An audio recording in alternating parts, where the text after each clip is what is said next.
नमस्कार साथियों, जय हिंद, राम राम, दुआ सलाम, सत श्री अकाल, मनक्कम, नमस्कारम। हमारे चैनल सोल्जर्स फैन यानी रियल हीरो में आपका स्वागत है। जय हिंद दोस्तों, आज बात करते हैं इक्वल एमएसबी के ऊपर। जो इस प्रकार से मैसेज आ रहे हैं और इस प्रकार से मैसेज फैल रहे हैं, क्या है? कभी रक्षा मंत्रालय से मैसेज आ रहा है, कभी एक्स सर्विसमैन लीग इसके ऊपर कमेंट करता है कि नहीं, जीसीयूज को मिलना चाहिए और जवानों को नहीं मिलना चाहिए। आखिरकार क्या है, किसका है हक और किसको मिलना चाहिए? आइए इन्हीं सब सवालों के हमारे पास आते हैं और क्या क्या इसके जवाब हो सकते हैं और कब क्या आएंगे। यहीं पे दोस्तों देखते हैं कि इक्वल एमएसपी को लेकर सरकार का क्या है जवाब और क्या है रवैया। वहीं पे रक्षा मंत्रालय का क्या है जवाब और किस प्रकार रक्षा मंत्रालय इसके जवाब देने से बचता जा रहा है और कटाक्ष किया जा रहा है। वहीं पे क्या ये अगले पे कमीशन 8 सीपीसी या ओआरओपी 3 में इसका इम्प्लीमेंट होगा या नहीं होगा, ये भी एक सवाल बना हुआ है। क्या इसका कोर्ट केस चल रहा है और कोर्ट केस जीतने के बाद क्या इसका एरियर मिलेगा या नहीं मिलेगा। वहीं पे आगे सवाल है कि एमएसपी कितना होगा, 15,500 होगा या 10,800 होगा या 5200 ही रह जाएगा कि जवान इसी में रह जाएंगे।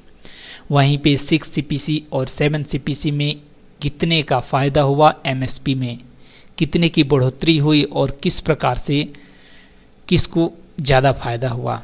और वहीं संगठनों ने क्या कहा और क्या है उनका रवैया। क्या जवानों को मिले एसीपी एमएसपी बराबर मिले या नहीं मिले, किस प्रकार से इन्हें, क्या आने वाले समय में एमएसपी के ऊपर संकट है। जिस प्रकार से आपने पीछे देखा होगा 6 सीपीसी या 5 सीपीसी में आने वाले जो भी अलाउंसेस थे, कितने अलाउंसेस को ख़त्म कर दिया गया। अब ख़त्म करने का कारण क्या हो सकता है, लेकिन यहाँ पे क्या अपने एमएसपी अपने अस्तित्व को ही ख़त्म कर देगा? सरकारों की नीति और अफसरों की रवैये से क्या एमएसपी अपने अस्तित्व को ही ख़त्म कर देगा? आइए इन्हीं सब सवालों के साथ आपको शुरू करते हैं और आपको ले चलते हैं ऐसे सोशल मीडिया पर तरह तरह के लेटर जो आपके सामने फैल रहे हैं और वायरल हो रहे हैं। क्या है इनमें और क्या है, किस प्रकार से सरकारों का रवैया क्या है और किस प्रकार से सरकार इसमें इंक्लूड होती जा रही है।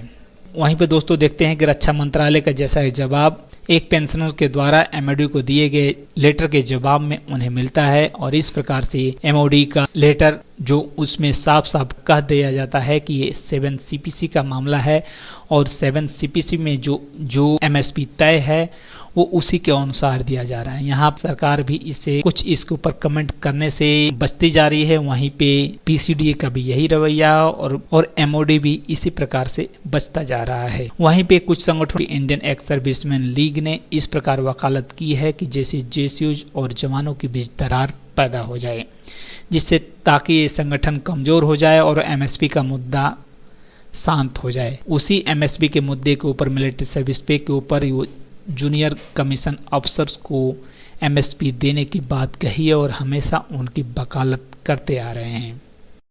वहीं पे दोस्तों अगले क्वेश्चन के ऊपर चलते हैं। क्या ये अगले पे कमीशन में 8 सीपीसी या ओआरओपी 3 में इसका इम्प्लीमेंट होगा या नहीं होगा। वहीं पे दोस्तों जैसा कि आप जानते हैं कि दिल्ली हाई कोर्ट में इसका केस चल रहा है और केस की हियरिंग अभी बाकी है। अभी वहाँ से दिल्ली हाई कोर्ट से कंप्लीट नहीं हुआ और वहाँ से ऑर्डर आ जाने के बाद आपका ओआरओपी 3 में यानी इसी साल ऑर्डर अगर आ जाता है तो ओआरओपी 3 में हो सके इम्प्लीमेंट हो जाए, या सरकार कोर्ट का ऑर्डर आने के बाद हो सके इसे पहले सर्विस पर्सन को पहले दिया जाए और सर्विस पर्सन को दिए जाने के बाद ओआरओपी 3 में जो चेंजमेंट होगा उसके अंदर इंक्लूड हो जाए, या 8 सीपीसी आए या नहीं आए। और वहीं पे दूसरा ऑप्शन ये बचता है कि अगर 8 सीपीसी आता है तो उस समय केस फाइनल होने के बाद ही उसमें इम्प्लीमेंट हो सकता है, या तीसरा ऑप्शन ये बचता है कि 8 पे कमीशन अगर बैठता है तो सरकार स्वतः संज्ञान में लेकर एमएसपी के मुद्दे को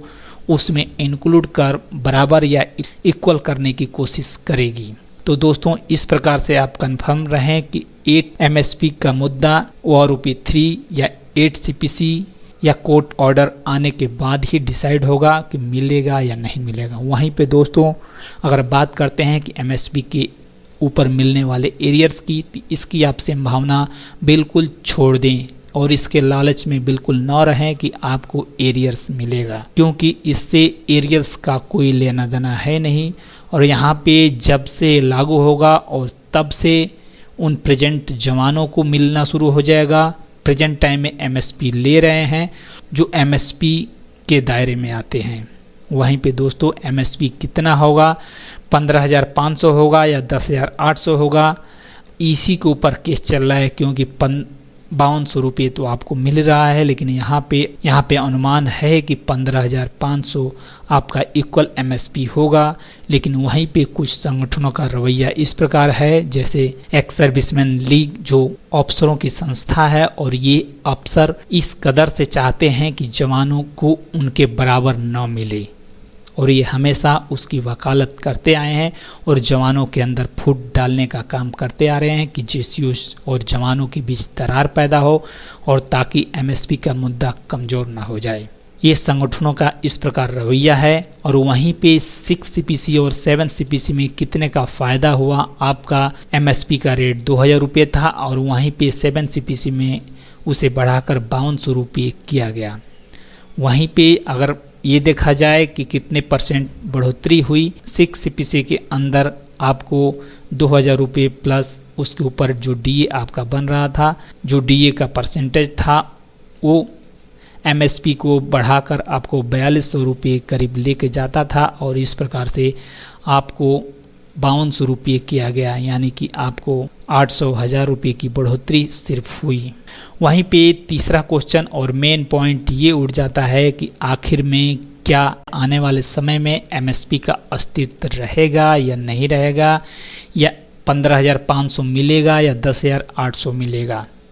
जहाँ तक सरकार की नई नीति क्या होगी, और आने वाले समय में अफसर्स जो पूरे पे कमीशन के ऊपर कब्जा कर रखा है, और वहाँ से जो पूरे एमओडी के ऊपर कब्जा है, जो अफसरों का जो कब्जा है, यानी उनके अनुसार ही एमओडी ओआरओपी लागू करती है। और उस प्रकार से जिस प्रकार से ओआरओपी जो पहले सन 1975 में जो जवानों के लिए थी और बाद में उसे बंद कर दिया जाता है, और फिर जब लागू होता है तो अफसर और जवानों के लिए दोनों के लिए लागू होता है। और यहाँ पे अफसर ओआरओपी का फ़ायदा ले जाते हैं और जवान वहीं पे दर दर भटकने और आज भी आंदोलन के रास्ते पे चले हुए हैं, और आंदोलन आज भी जारी है। तो दोस्तों आने वाले समय में क्या पता एमएसपी का अस्तित्व रहे न रहे, क्योंकि एमएसपी के ऊपर इतना मुद्दा गरमाया है कि 5200 रुपये से 15,500 रुपये, यानी हर जवान को 10,000 रुपये का यहाँ पे फ़ायदा होगा, और पेंशनर को 5,000 रुपये का फ़ायदा होगा, और हर जवान को जो सर्विस कर रहे हैं उन्हें 10,000 रुपये का लगभग फ़ायदा होगा। तो इस प्रकार से सरकार के ऊपर इतना बड़ा बोझ आने के बाद क्या सरकार इस रवैये पे आ भी सकती है कि नई नीति में सरकार अपनी एमएसपी की पॉलिसी को बदल दे, या एमएसपी के अलाउंस को हटाकर कोई तीसरा अलाउंस में मर्ज कर दिया जाए और इसे हटा दिया जाए, और इस प्रकार से रहेगा न बांस न बाजेगी बांसुरी, और सरकार का झंझट भी खत्म हो जाएगा और एमएसपी का मुद्दा भी सदा सदा के लिए अलविदा कह जाएगा।